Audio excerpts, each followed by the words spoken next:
el único documento vivo, si así lo quieren llamar, que tenemos de nuestra mamá.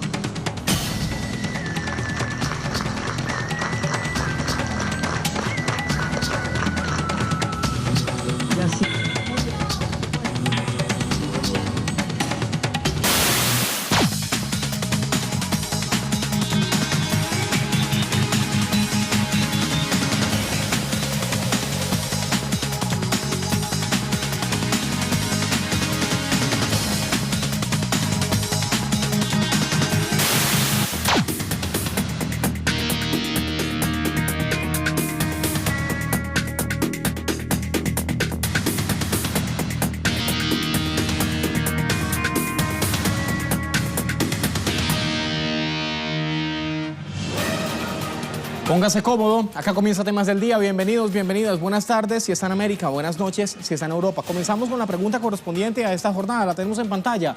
Hablemos de Chile, la pregunta del día. ¿Por qué someter a juicio a los obispos chilenos implicados en casos de abuso sexual es más que una solicitud, un reclamo social? Opine desde ya, opine junto a nosotros en @temastelesur, @telesurtv y @JuanCTelesur. Como estamos hablando de Argentina, las abuelas de Plaza de Mayo encontraron al nieto 128. Se trata de Marcos, nacido el 9 de junio de 1976 e hijo de Rosario del Carmen Ramos, desaparecida en Tucumán durante la última dictadura militar. Una noticia feliz, así anunciaron las abuelas de Plaza de Mayo que encontraron al nuevo nieto, al 128, al que logran ahora restituir su identidad tras ser apropiados durante la dictadura militar.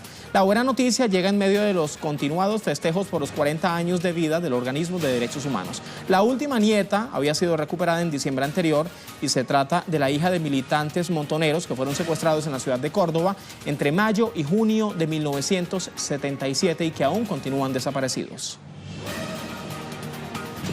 Abuelas de Plaza de Mayo celebra el encuentro de otro nieto que durante 42 años vivió con su identidad cambiada. Hijo de Rosario del Carmen Ramos, Marcos nació en San Miguel de Tucumán, donde ambos fueron secuestrados, él con casi 5 meses de vida.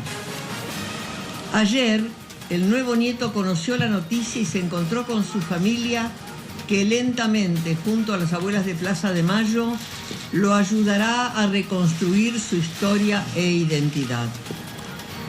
Esa es una buena noticia para los argentinos. Edgardo Esteban, más detalles. Buenas tardes.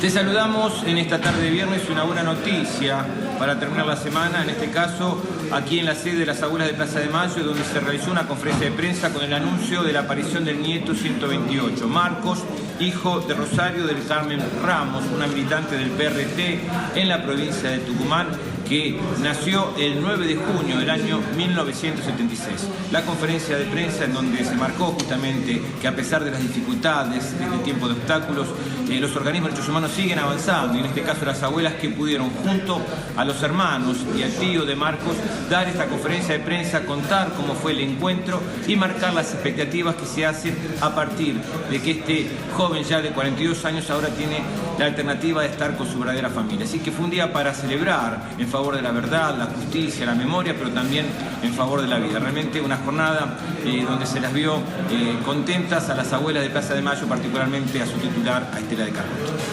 Edgardo, gracias. Hasta la próxima. Sumamos datos y en este contexto es pertinente revisar los hechos históricos en cuanto a las personas desaparecidas durante la última dictadura militar entre 1976 y 1983. Existe un debate sobre la cantidad exacta de desaparecidos. En 1984, la Comisión Nacional para la Desaparición de Personas reclamó por 8.961 casos con base a las denuncias sobre víctimas de represión. Sin embargo, según la Secretaría de Derechos Humanos de Argentina, hubo cerca de 13.000 personas desaparecidas en la misma época. Por todo esto es que las diferentes organizaciones de derechos humanos y la sociedad argentina tiene consenso de que alrededor de 30.000 personas en total desaparecieron en esa época, una cantidad además reafirmada por el propio dictador José Rafael Videla en 2001.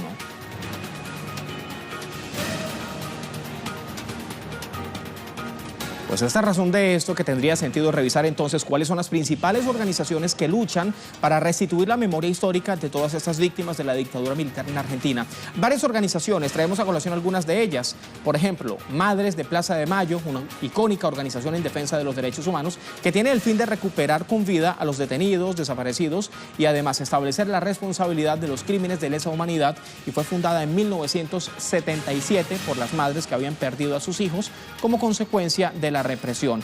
Abuelas de Plaza de Mayo, que también es una organización de derechos humanos que tiene como finalidad restituir a las legítimas familias de todos los niños secuestrados y desaparecidos durante la última dictadura. Fue fundada también en 1977 y desde entonces han logrado identificar hasta hoy día a 128 nietos. Hay otra agrupación, la agrupación Hijos, que es una organización que reúne a víctimas de desapariciones forzosas durante la dictadura y fue fundada en 1995 para continuar con la lucha contra la impunidad y la restitución de la identidad de los familiares secuestrados.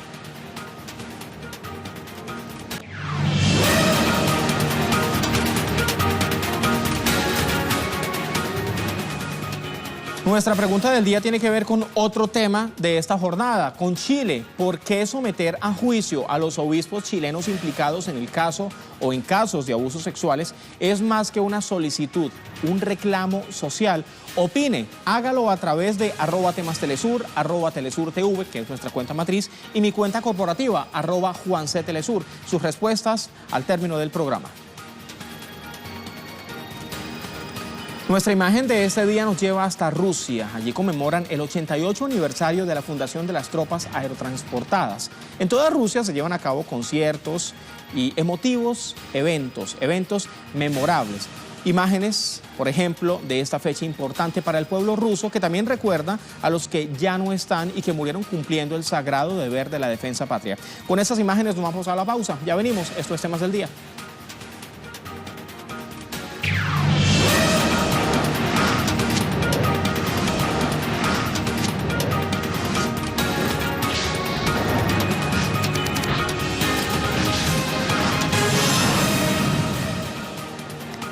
Así avanza la tarde en buena parte de América Latina y en el Caribe. Mire, continúa en Chile el proceso de indagaciones sobre los casos de abuso sexual que fueron cometidos por representantes del Vaticano. Y todos estos son crímenes que en su mayoría se han cometido desde hace más de 50 años.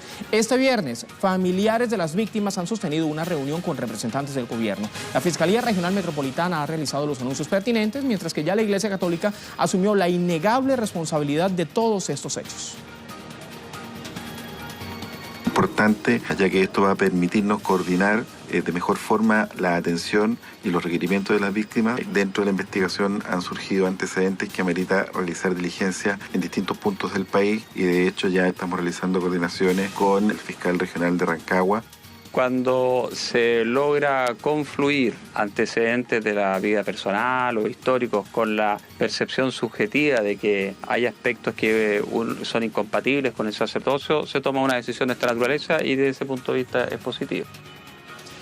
Me quedo con esta última cita del administrador apostólico de Rancagua, con Fernando Ramos. Son incompatibles con el sacerdocio. Cuando todos estos actos pasan, pues se toma una decisión de esta naturaleza y desde el punto de vista es positivo.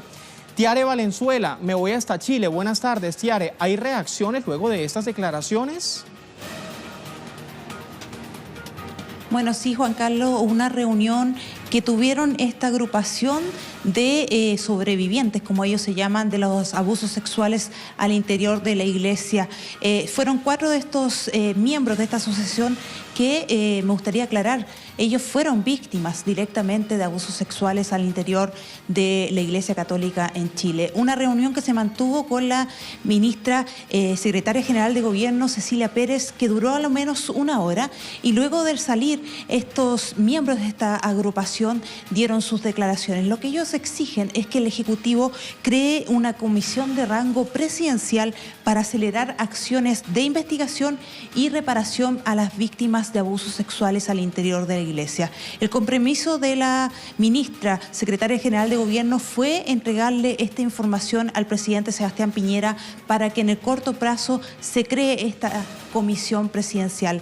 Estas víctimas esperan que estos delincuentes, como ellos lo han llamado, estos religiosos que han cometido estos delitos, tanto de abusos de poder sexual y también, por supuesto, el delito de encubrimiento de estos mismos abusos, comparezcan ante la justicia ordinaria y sean procesados como cualquier ciudadano común. Ellos esperan que estos religiosos cumplan condenas por sus crímenes. En paralelo, a 2 horas aproximadamente de la capital de Chile, finalizaba esta reunión extraordinaria de la Conferencia Episcopal, donde luego de terminar en una reunión que duró 5 días, fue bastante extensa, hubo un punto de prensa presidido por el presidente de la Conferencia Episcopal, donde señalaron que se encuentran arrepentidos de estos casos, le piden perdón nuevamente a las víctimas y también señalan una serie de medidas, entre las que se destaca que entregarán información actualizada sobre los casos de abusos sexuales al interior de la Iglesia a la Fiscalía de cada una de las regiones para que se investiguen estos casos. También que se creará el Departamento de Prevención de Abusos y que también habrá una implementación de un código de comportamiento. Medidas que para las víctimas que están acá en Santiago, que participaron de esta reunión, no son suficientes.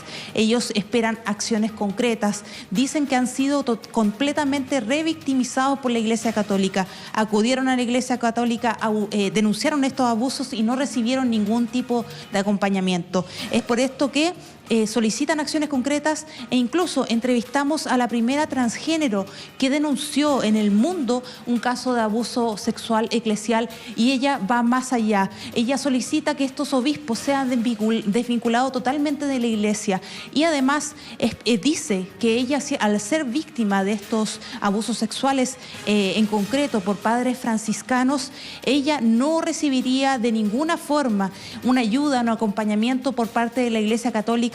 Iglesia Católica para ella ha sido encubridora y cómplice de cada uno de estos delitos sexuales. Ella es una persona de escasos recursos y nos aclaró que prefiere incluso ir a un consultorio, esperar meses por una atención psicológica antes de recurrir a la Iglesia Católica para que sean estos mismos los que le otorguen la ayuda necesaria para salir, por ejemplo, de una depresión que tiene desde que denunció estos casos de abuso. Nosotros seguiremos al tanto de esta información, en información que está en el centro de la noticia en nuestro país y por supuesto viendo cómo se implementan estas medidas por parte de la Iglesia Católica y también las repercusiones que tiene esto en la sociedad toda y sobre todo en estas víctimas de abusos sexuales que esperan hechos concretos para resarcir el daño provocado. Juan Carlos. Tiare, mire, brevemente, antes de despedirla, ¿las víctimas de abusos sexuales de la Iglesia Católica han dado algún tiempo determinado, algún plazo específico para acciones concretas, tanto de la justicia como de la Iglesia,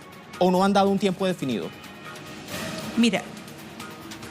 Mira, nos señalaron que hoy, después de esta reunión que tuvieron con la ministra secretaria general de Gobierno, no se dieron plazos fijos sobre esta comisión de rango presidencial. Sí hay un compromiso de que a corto plazo se pueda producir esta instancia, este espacio de generar investigación y reparación.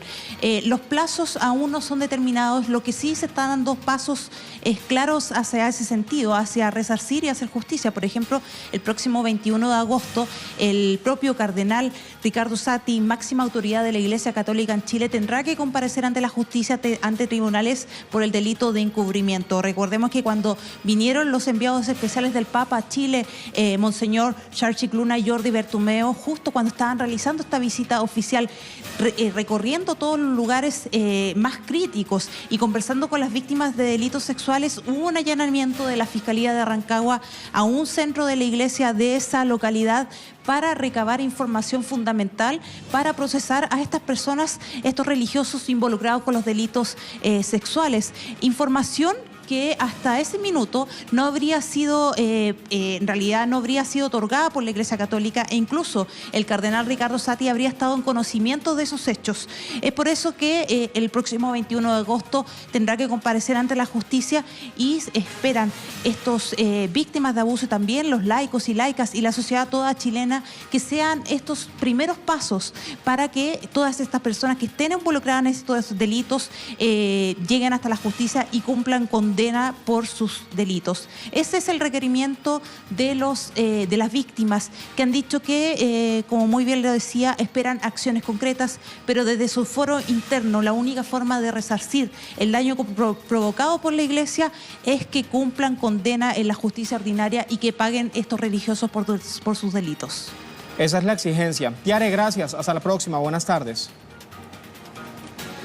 Mediante una rueda de prensa, los obispos han asumido su responsabilidad sobre los hechos de abusos cometidos contra menores de edad. Vamos a conocer parte de los más relevantes acuerdos y compromisos que van a llevar a cabo para la investigación del caso.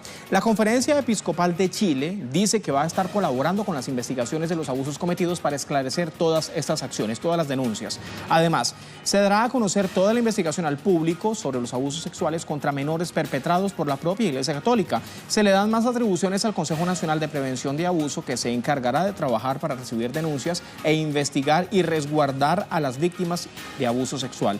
El clero se compromete además a incrementar la disponibilidad para hacer justicia por las víctimas.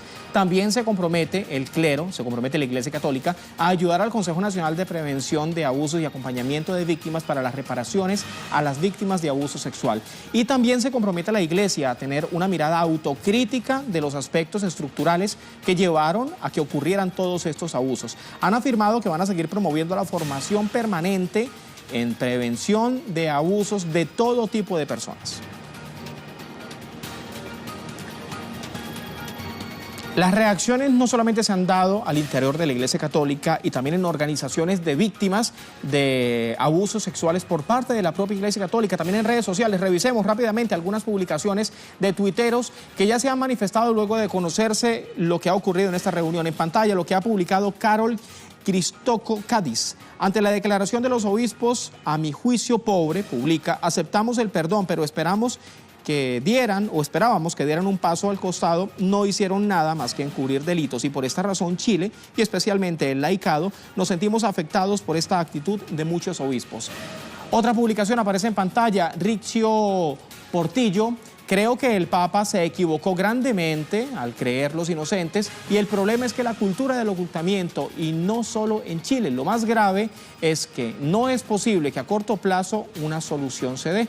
¿De dónde van a sacar obispos si ese clero es formado con esa mentalidad? Otra publicación, rápidamente revisamos, Sergio Ulloa, ya va a aparecer en pantalla. Mientras tanto les voy adelantando el texto. Hemos fallado en nuestro haber de pastores, pero si su esencia es ser pastores de la Iglesia, es como si un médico dijera: he fallado como médico, se tienen que ir. Entonces, ¿por qué no da un paso al costado esta generación de obispos? Por el Chile, o por el bien de Chile y de la Iglesia. Allí ya aparece en pantalla parte de la publicación de estos tuiteros. El último que nos faltaba por revisar era Sergio Ulloa y ya lo tienen en pantalla.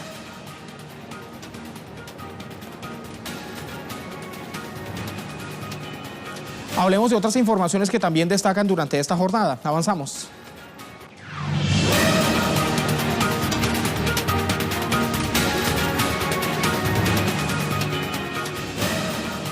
Publicaciones de nuestros corresponsales en sus cuentas oficiales en Twitter. Eduardo Martínez, corresponsal de Telesur en México. Se reúne virtual presidente de México, Andrés Manuel López Obrador, con quien fuera su adversario durante la campaña presidencial, José Antonio Meade.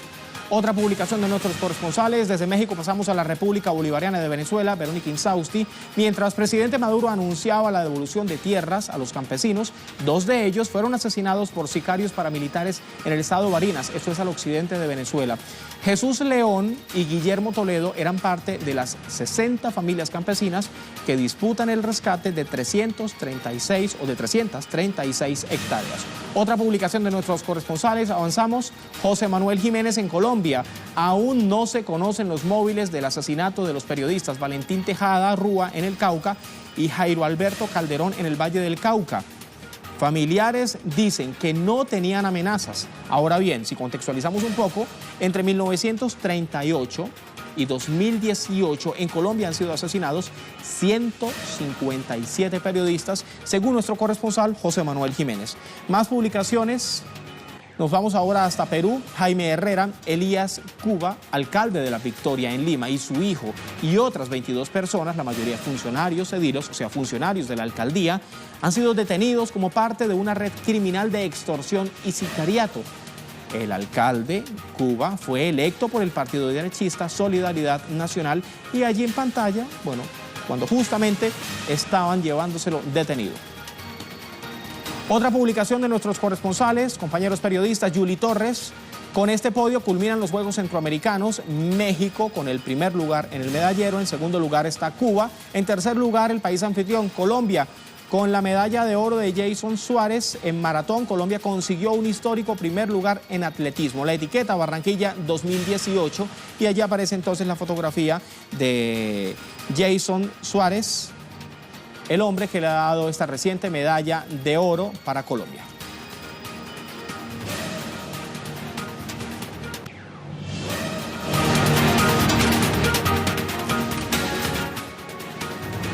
En nuestro tema en desarrollo, continúan las muestras de apoyo a Lula de cara ya a la presentación de la candidatura del expresidente a las próximas elecciones presidenciales por parte del Partido de los Trabajadores. Y en medio de todo este panorama, sindicatos y movimientos sociales refuerzan las actividades de respaldo y todas las actividades que se han dado ya a lo largo de los 119 días que ha permanecido Lula en la cárcel. Durante todas esas jornadas, reiteramos, movimientos sociales y colectivos se han movilizado y también lo hacen hoy en la víspera del lanzamiento de la candidatura de Lula da Silva para la presidencia de Brasil. También durante este viernes se desarrolla la Jornada Internacional por la Libertad de Lula da Silva. Ignacio Lemus está en Brasil. Ignacio, ¿qué ha pasado hoy justamente y qué va a pasar durante las próximas horas de acuerdo al calendario de todos esos movimientos sociales? Saludos, Juan Carlos. Así es, ha llegado por un lado a su cuarto día la huelga de hambre de 6 militantes de movimientos sociales, del movimiento Sin Tierra, del movimiento de campesinos, de pequeños agricultores y la Central de Movimientos Populares de Brasil. 6 manifestantes que se encuentran en huelga de hambre en Brasilia para exigirle al Supremo Tribunal Federal que por un lado evalúe los recursos de la defensa de Luis Ignacio Lula en segunda instancia en Brasil y que luego libere al expresidente brasileño para que tenga lugar a ser candidato a la presidencia. Por un lado, hay que recalcar que el Partido de los Trabajadores mañana en la Convención Nacional del PT aquí en la ciudad de Sao Paulo presentará la candidatura de Lula y luego la registrará en el día 15 de agosto en Brasilia, cuando se prevé una gran movilización con diferentes columnas de movimientos sociales llegando hacia el Distrito Federal brasileño. Sin embargo, lo que puede ocurrir después es que el Tribunal Electoral intente impedir la candidatura de Lula da Silva y es por eso que los movimientos hacen hincapié en mantener las movilizaciones. Esta huelga de hambre de 6 manifestantes muestra a los manifestantes estables, se encuentran bien de salud, aunque ya con algunas alteraciones como fatiga, con inconstancia urinaria y pequeñas alteraciones también en el ritmo cardíaco. Son 4 días sin comer, manteniéndose con agua y suero por parte de estos 6 manifestantes, algunos ya con más de 70 años que se mantienen en huelga de hambre, una huelga que por un lado pretende la libertad de Luis Ignacio Lula da Silva, pero también, como ellos recalcaban, es un parar de comer para que la población brasileña vuelva a comer. Hay que recalcar que en los últimos días surgieron noticias sobre el retorno de Brasil del mapa del hambre de la Organización de las Naciones Unidas y es por eso que los brasileños encuentran preocupación tanto en lo que está ocurriendo con la pobreza extrema, el aumento de la mortalidad infantil, como también con el aumento del desempleo, cerca de 14 millones de desempleados, también 14 millones de subempleados en Brasil y el avance de las políticas neoliberales del gobierno de Michel Temer. Eso ocurre en Brasilia, al mismo tiempo en Curitiba se mantiene a 119 días de la prisión de Lula da Silva la vigilia. Allí ha llegado una caravana desde el semiárido brasileño, de la región nordeste hasta allí, para denunciar el aumento del hambre en Brasil y esa caravana también irá hacia Brasilia en los próximos días para estar el día 15, el día del registro de la candidatura. Y un punto más, hoy en la ciudad de Sao Paulo será lanzada la marcha Lula Libre, esta marcha que llegará a Brasilia en el espacio Almacén del Campo del Movimiento Sin Tierra, de Trabajadores Rurales Sin Tierra, y será lanzado en un evento para ya anunciar cuáles serán las movilizaciones de aquí a los próximos días, una cuenta regresiva, Juan Carlos, hacia el próximo 15 de agosto, como te decía, cuando se presentará ante el Tribunal Electoral la candidatura de Lula. Gracias, hasta la próxima. Avanzamos, revisemos rápidamente la pregunta que hacíamos al inicio del programa y sus respuestas.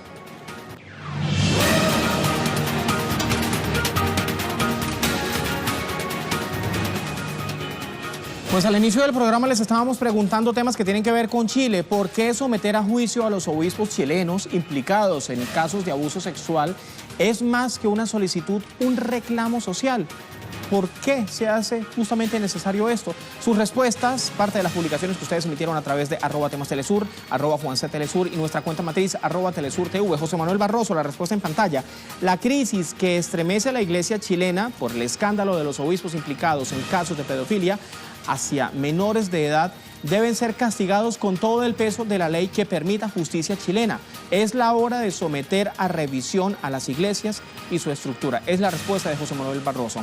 Otra publicación, Miguel Bolaños. Es un reclamo social porque precisamente estas conductas aberrantes afectan a la sociedad directamente.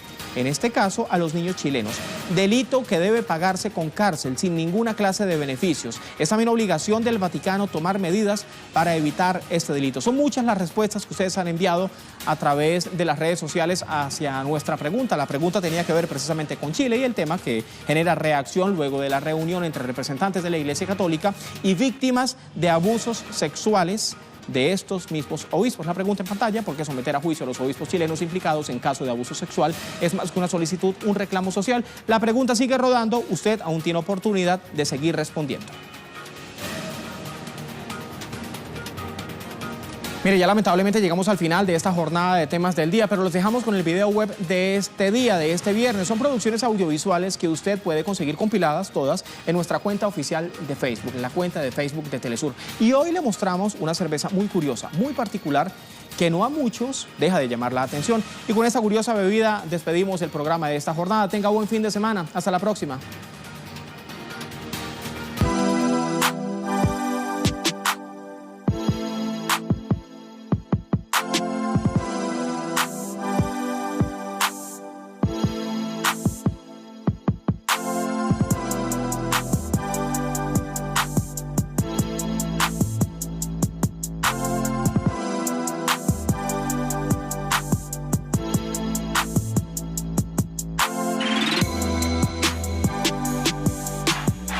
Pijąc to piwo, wiesz, że na samym początku była piękna kobieta, która teraz gdzieś może się kąpie, może tańczy, może się śmieje, coś robi, czujesz tą więź z tą piękną kobietą, z jej kobiecością.